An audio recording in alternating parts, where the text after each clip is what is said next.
Hey guys, it's Gwen. Welcome to my channel, or welcome back if you are returning. Thanks for being here. I wanted to share a quick DIY video for you for Christmas 2024. Some of these items I recreated with items that I saw sold online that I thought were really cute but easy and affordable to replicate. So the first thing I'm starting off with is a set of these candle holders. They're just metal candle holders from the Dollar Tree. They've already been painted white, as you can see from a previous DIY project. I'm also taking one of these snowflake ornaments. It's in plastic or acrylic, and it comes like this as a one piece, but as you can tell, there are two layers that are attached together. And when I saw this at the store, I thought this would make a perfect snowflake for this candle holder, snowflake candle holder dupe that I am going to recreate with something that I had seen online being sold at Kirkland's. It was a really easy process to go ahead and separate these two snowflakes. I thought that I could get my bang for my buck by getting this one snowflake and splitting into two so that I can create two candle holders. Now you can also pick up many variations and styles of snowflakes out there that are being sold at Dollar Tree, but I thought this one was a perfect one to use just because I was able to separate the two pieces and do two projects with one ornament. And as you can see, there's little nubs that was connecting the two pieces together. So I just took some pliers and cut those right off so that my snowflakes would sit flush on top of these metal candle holders. Now I went back and forth deciding if I was going to add some little wood rounds inside of the hollow parts where the candle would be inserted into, just so that the snowflake had something to attach to. But I decided against it, and I figured there was enough base to attach the candle holder to the snowflake. So I went ahead with my super glue, a gel, and a combination of hot glue, and then just turn that upside down so I can see the center a lot easier, and just pushed the candle holder right onto the snowflake, just making sure that I had the snowflake facing upside down so that the front part will be facing up, and that will be the really decorative part of this candle holder. So I'm taking this red paint that I had on hand, Rust-Oleum red, I don't know the exact color, and I went ahead and spray painted these outside. As you can tell, it was a very vibrant red, and I did give it a couple good coats as well as some gloss clear coat, just so that I can keep it shiny. I took these two pillar candle holders that I already had in my stash, but they do sell these at Dollar Tree, and they're just a battery operated pillar candle holder or candles. And they don't light up very well, but you know, they'll do the trick. I'm gonna go ahead and use these beautiful snowflake candle holders to display these pillar candles, and look how amazing this came out. They look very similar to the inspiration that was being sold at Kirkland's, and I was able to make this very budget friendly and with things that I pretty much had on hand, with the exception of the snowflake, which cost me $1.25. So I thought that one came out super adorable. Let me know what you think in the comments below. My second DIY, I'm going to go ahead and recreate something similar to these candle holders that were being sold, I think, on Kirkland's as well. But this time I'm going to go ahead and make mine a little bit larger than the inspiration. I took these two plastic ornament bulbs that they sell at the Dollar Tree, but you can also pick these up anywhere that they sell ornaments, DIY ornaments. And these are just clear, as you can tell. And I'm also taking two of those little wood round that comes from the Dollar Tree. And this is just so that my bulb has a way of standing up, because as you can see, this is a circular bulb and there's really no base or a possible way for this to sit upright. I went ahead and used a combination of super glue gel as well as hot glue. Super easy. I spray painted these in copper spray paint. I believe it's also by Rust-Oleum or Krylon, one of those two. And when that was dry, I went ahead with my pencil here, and I'm just freehanding some areas where I'm going to go ahead and paint black just to replicate the look of a bell. Now, this wasn't perfect by any means, but I did my best. All I did was took a picture online of a bell with a similar design that I wanted to copy and just freehanded that, just looking to that picture as my inspiration. And then once I had that drawn in, I took my black marker. This is the paint marker. And I went ahead and just colored in those traces, those outlines that I drew in with my pencil. And again, this is just to give it more of the authentic bell look, if you will. Now again, there's many ways of creating a bell design. If you ever like Google a picture of like a bell, a Christmas bell, there's so many different styles like of how these little cutouts are made. They can be more pointy, they can be smaller, shorter.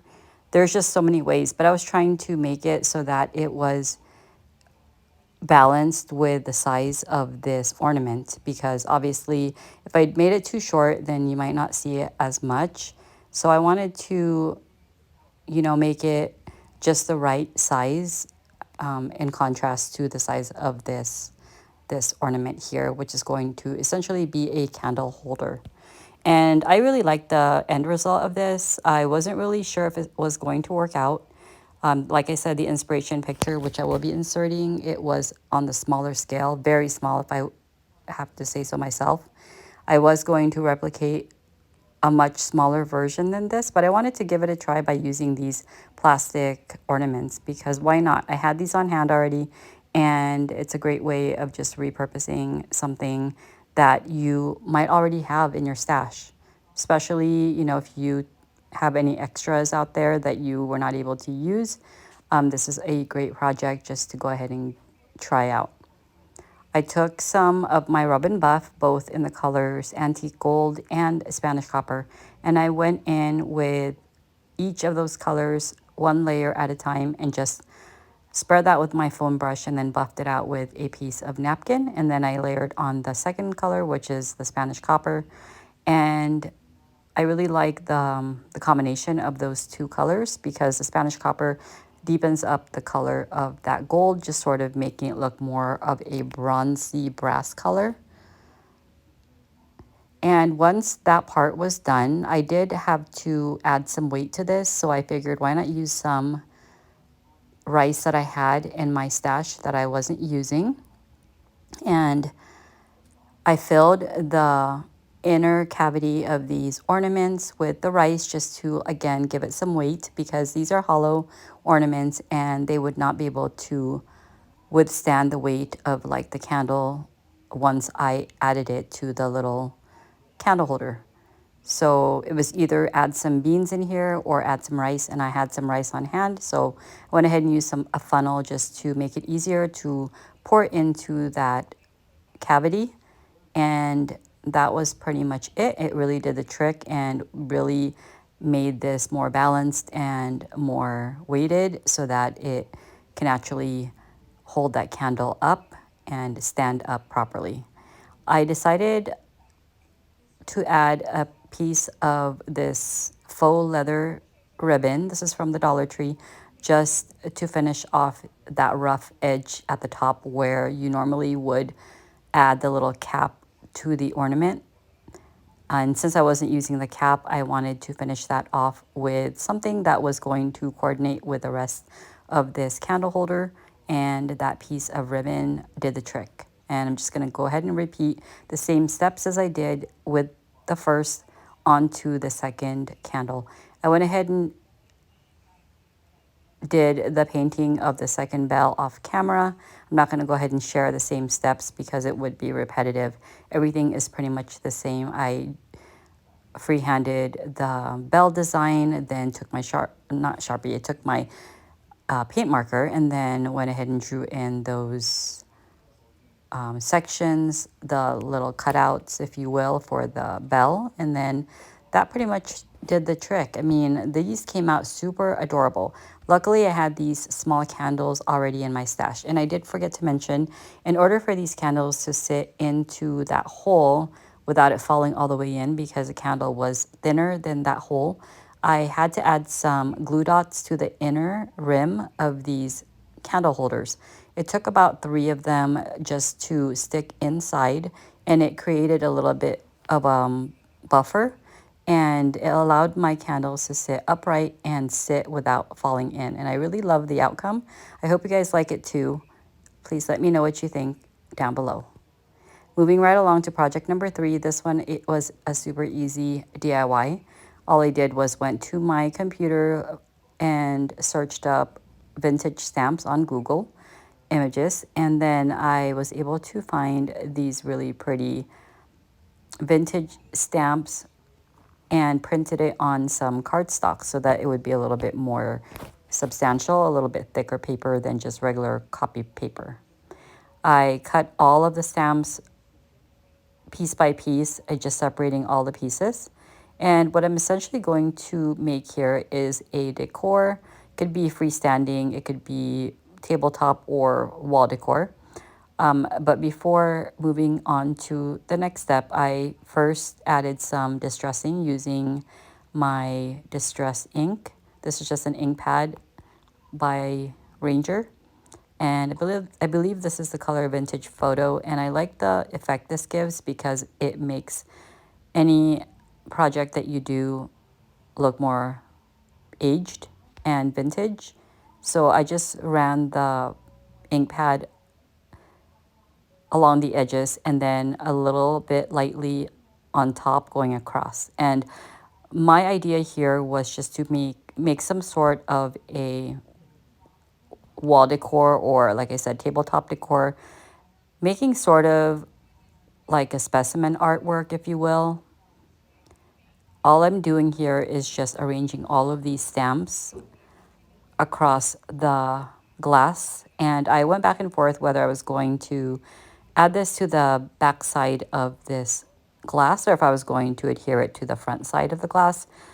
Eventually, I decided on attaching it to the front side only because I didn't want the color of the ink on each of these prints to smear or anything like that, because I do use like an inkjet printer, and sometimes when you put glue over something that you printed online, on an inkjet printer, or use Mod Podge, it can smear the color and make the colors run, so I didn't want to risk that. I went ahead and used a glue stick and just arranged all of my pieces in the specimen fashion. And then, of course, I had to go in with some of this Deco Art Luster wear, sort of like rub and buff thing. And it's in the color Ice Espresso. I really love this finish here. This color is really pretty.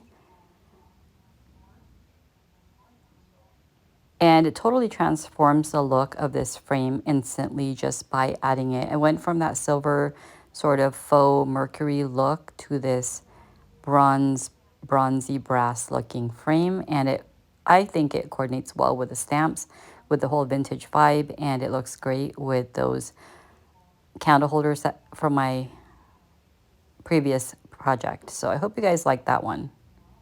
Moving on to project number 4, I'm going to be making another artwork. This one came together really easily as well. All I'm doing is taking one of my 11 by 14 picture frames from the Dollar Tree, and I'm just repurposing this. As you can tell, I've already had something in there from a previous DIY. I'm just removing the contents, and I printed up this image here, not this one, but I was debating between using this. It's also some vintage stamps. I guess vintage stamp artwork and decor is all the rage this Christmas season. I seem to be seeing a lot of that out there. So when I was looking through some vintage prints or artwork for Christmas online, I came across this image here. It already had that aged look to it, so it did the work for me. But if you didn't find something like this, you can easily just distress your paper with some ink pad like I did in my previous DIY. You can also coffee or tea stain your paper as well. But this here, it looked great just the way it was.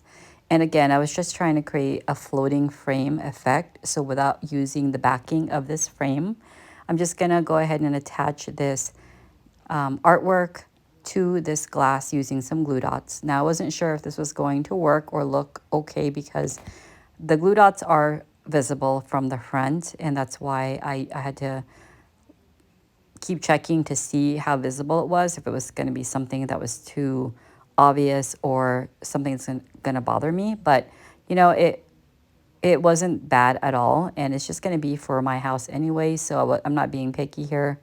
If you have any other solutions for, you know, attaching your artwork to glass like this without it being visible, please leave me a comment down below. Let me know what your tips are. And I went in with my rub and buff here. I took the antique gold, went in with that first, but it didn't really make too much of a difference just with that. So after rubbing that in, I also took some Spanish copper, which you will see, and added that on as well. And again, just a combination of these two really makes a nice finish to any project, just to transform any picture frame. It takes it from really bright, shiny to something more vintage and aged looking, which I am really loving. And that pretty much does it for this DIY. I could have removed those little black clips at the back that holds the backing to the glass, but I decided against it just in case I wanted to reuse this frame. And here it is. I love how it came out. All of these projects coordinate really well together. And that one was super easy. So for the next project, this is project number 5. I'm taking these mini wooden ornaments, and these are from the dollar, oh no, not, these are from Target Dollar Spot, and these I've had for a couple years. I've not done anything with them. Originally, my idea was just to buy them so I can use them as feet for like creating risers and stuff like that, but I've never gotten around to using them. So I figured, you know, I'm going to go ahead and try my hand at making some cute ornaments with some gilding foil. First, before moving on to that step, I'm going to go ahead and stain these using this Folk Art Wood tint. It's a little bit on the darker brown side, so if you don't like the look of dark colors for Christmas, you can definitely customize this to a different color. I just wanted to see how it would look with the contrast of the dark brown with that gold. So that's why I opted to, to choose this stain color here. So I'm going to go ahead and show you just a couple. I'm not going to bore you with showing you the same exact steps for all of these little ornaments. It's pretty much all the same steps. I'm just going to go ahead and show you 2 of them, what I did exactly, and that way you can see exactly how I achieved the look of these little ornaments. And again, these are just really fun little projects that are super easy and come together in minutes. You can even have family do this together. That would be super fun, and just customize their own ornaments. But I really think these are adorable, especially if you're decorating like a mini tree. I removed those baker's twine, the red and white, because for the look of these, they're not going to really go too well with that. So the next step is to take my gilding foil sheets. These I picked up from Ross, but they sell these at any craft store. And this pack goes a long way because I've had this, I think, since last year, but I've only been able to use a few of them for some other projects, but I figured why not give it a shot on these DIYs here, and they're really fun to use. I took some Mod Podge, and that's going to be my choice of adhesive, just so that I can attach these gilded foil sheets to my project. All I did was just brushed on some of the Mod Podge, and then removing the foil sheet from its backing, I simply just pressed that on face down onto the wet surface where the Mod Podge is, and just laid the sheet of foil on top of the adhesive, and then removed the rest of the backing. And I just continued on doing the same thing. And you can definitely customize your design depending on how you apply the foil sheets. So if you wanted more of a full coverage, you can completely wrap the entire thing, making sure you have glue or Mod Podge on every inch of your surface. But if you're looking more for a like speckled look where you have foil in random spots, then this is exactly how I was able to achieve that look, because I was only dabbing some Mod Podge in different areas here and there and not giving it a totally full coverage, just so that I would have more of that speckled look. And I really like that look. And I took a dry brush and just used that to brush off any of the foil that was lingering, or any foil that was, just sort of sticking up or out or not fully adhered, and brushing that right off so that I can have a clean finish. And that was how it turned out. But I'm going to go ahead and let you watch for the next ornament here and show you just how easy it is to do this DIY.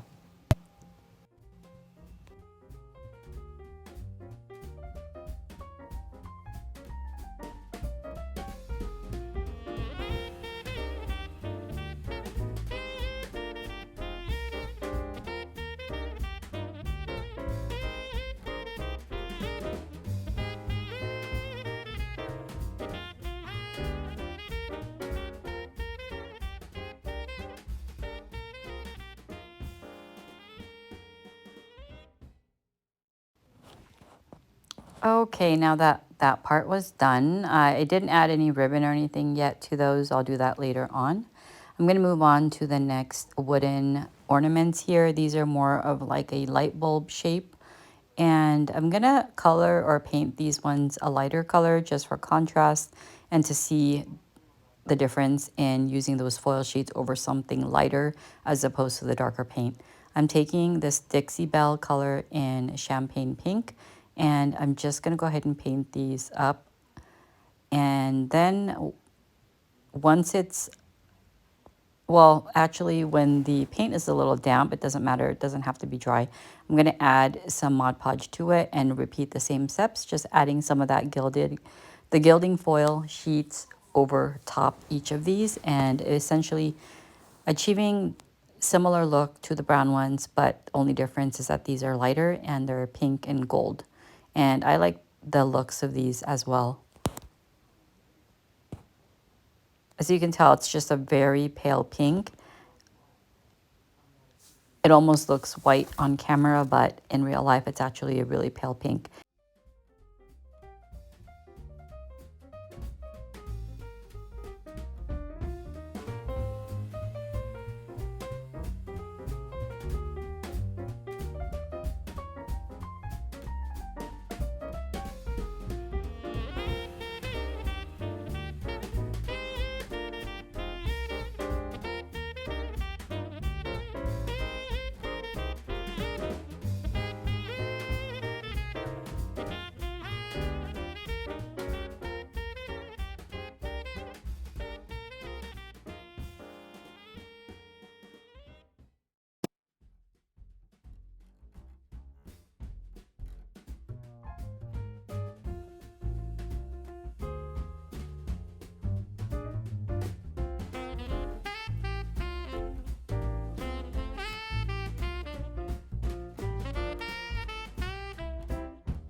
So the last thing left to do was to seal all of these ornaments, and all I did was add some Mod Podge to each of the ornaments just to make sure that the foil does not fall off or get rubbed off. And this was super easy, just adding some Mod Podge to each of these just to finish off the look. And that was pretty much it. Hope you guys enjoyed this video. So that does it for this video. I hope you guys got inspired and got some great ideas for creating some awesome Christmas decor using budget-friendly items. If you like this type of content, please consider subscribing to my channel. If you're already subscribed, thank you so much for coming back, and I will catch you in my next video. Thanks for watching.